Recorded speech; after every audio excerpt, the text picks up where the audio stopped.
Good morning, students. This is Shweta, your English teacher, and today we are going to understand what clauses are. So in this video, we are going to cover a very important part of English grammar, that is clauses.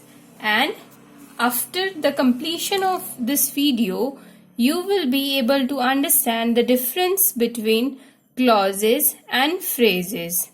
Students, first of all, I would like to tell you that both clauses and phrases are part of a sentence. So, let's begin it with a very interesting tongue twister. So, I would like you to repeat the same after me. Here is your tongue twister. Cows graze in groves on grass which grows in grooves. I repeat. Cows graze in groves on grass which grows in grooves.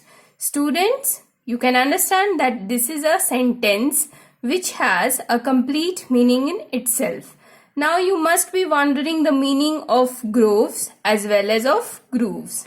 Here the meaning of groves is a small group of trees, and grooves means, students, a long, narrow, just like ditch, a hole where those group of trees grow.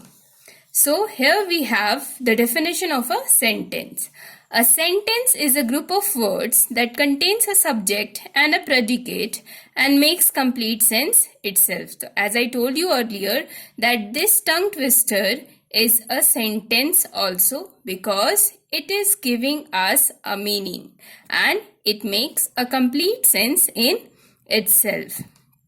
So, in a sentence, we have subject as well as predicate.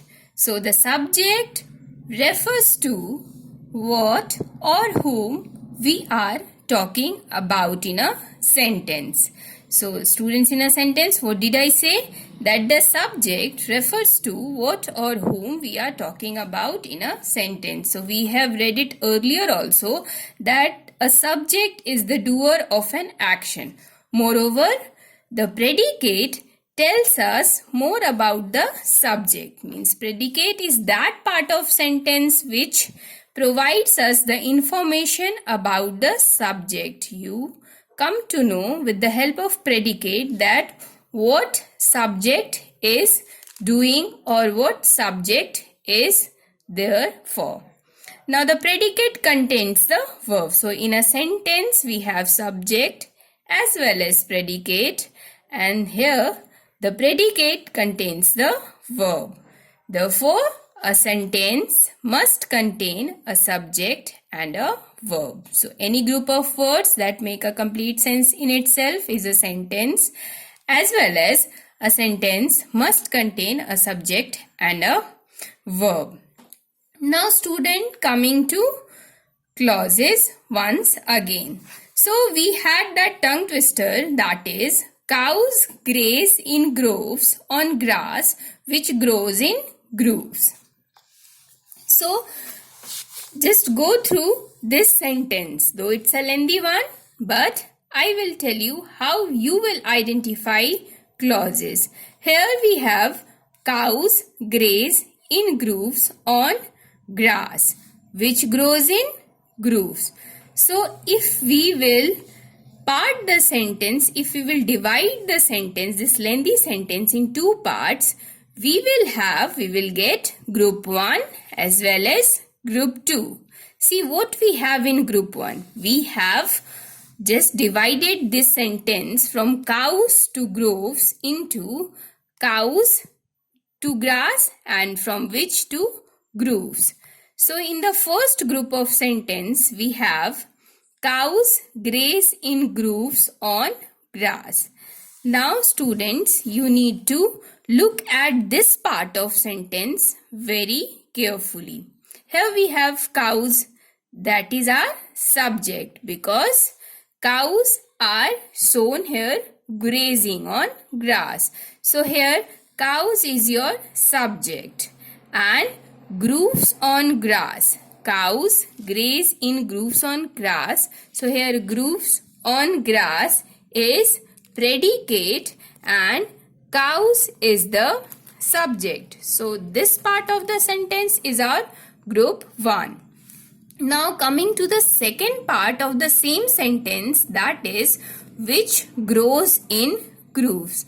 Now student, just try to understand, we have the second part of the sentence as group 2 and this part of the sentence also has a meaning, though you won't say that this part of sentence is independent in itself.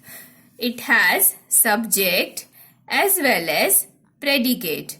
Now where is the subject? Here which is the subject and grows in grooves is the predicate. So in the first part of that sentence we got the information that those cows are grazing in grooves on grass, and in the second part which grows in grooves. Now those grass grows in grooves.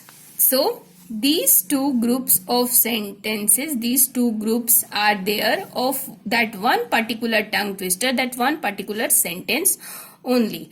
And both the groups, as you can see, the first group, that is cows graze in groups on grass, and the second group which grows in groups, both the parts are having subject as well as predicate.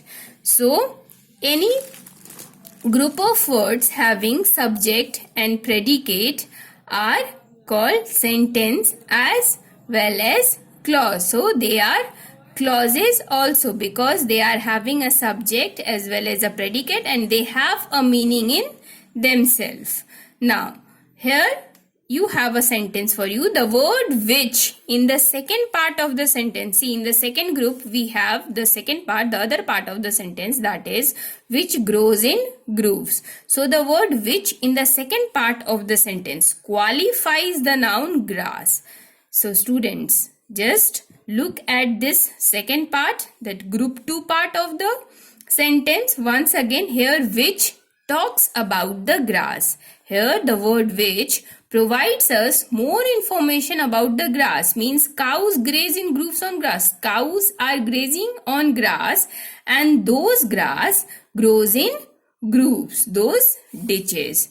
So here we got the definition of a clause as: a clause is a group of words that contains a subject and a predicate and forms part of a sentence.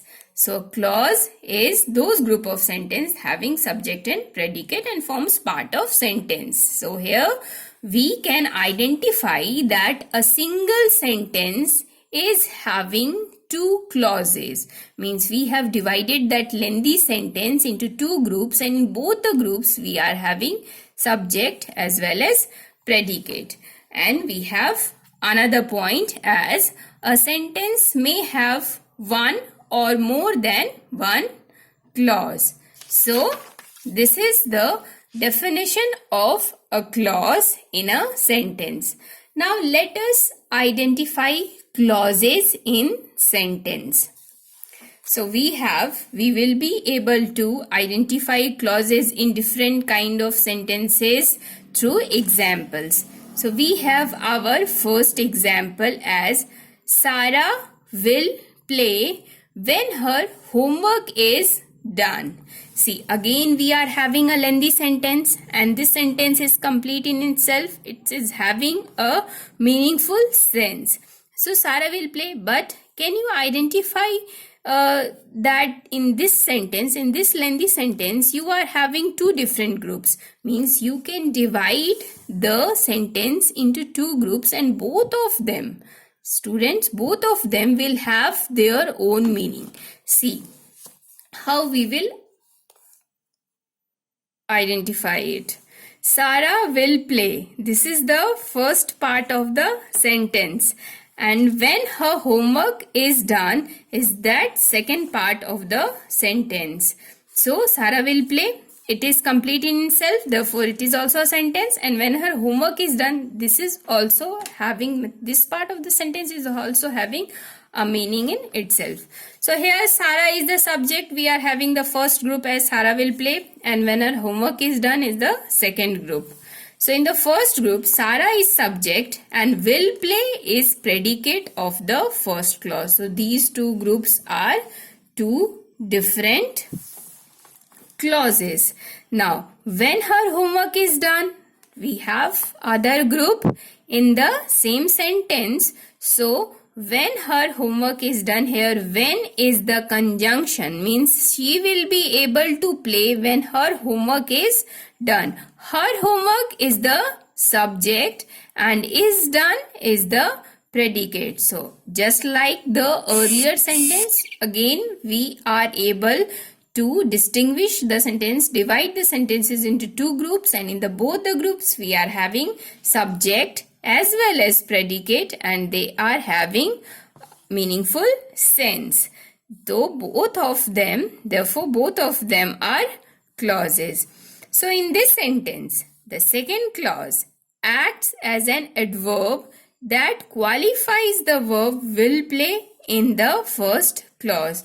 Now students, look at the second group, means the second part of the same sentence. Here we have when her homework is done.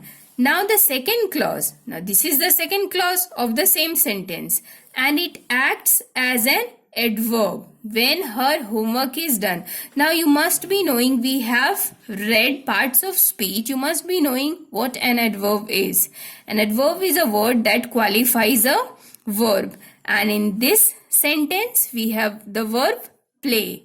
Now the second part of the sentence is an adverb clause, will be called an adverb clause because this second part is qualifying the verb of the first part. That is, the verb in the first group is play, and qualifying means providing more information about the verb. Now Sarah will play. Here she is going to play when her homework is done. Therefore, the second part of the sentence is providing more information about the verb play. The second clause is called an adverb clause. When her homework is done is qualifying the verb play. So, this is the second part of the sentence is an adverb clause. You can write it as an adverb clause is a clause that does the work of an adverb in a sentence, and an adverb is a word that qualifies the verb in a sentence. And in this example, you can see that the second part is qualifying, providing us more information about the verb play. So students, we will continue with the same, that is identify clauses in sentences in our next video. Thank you.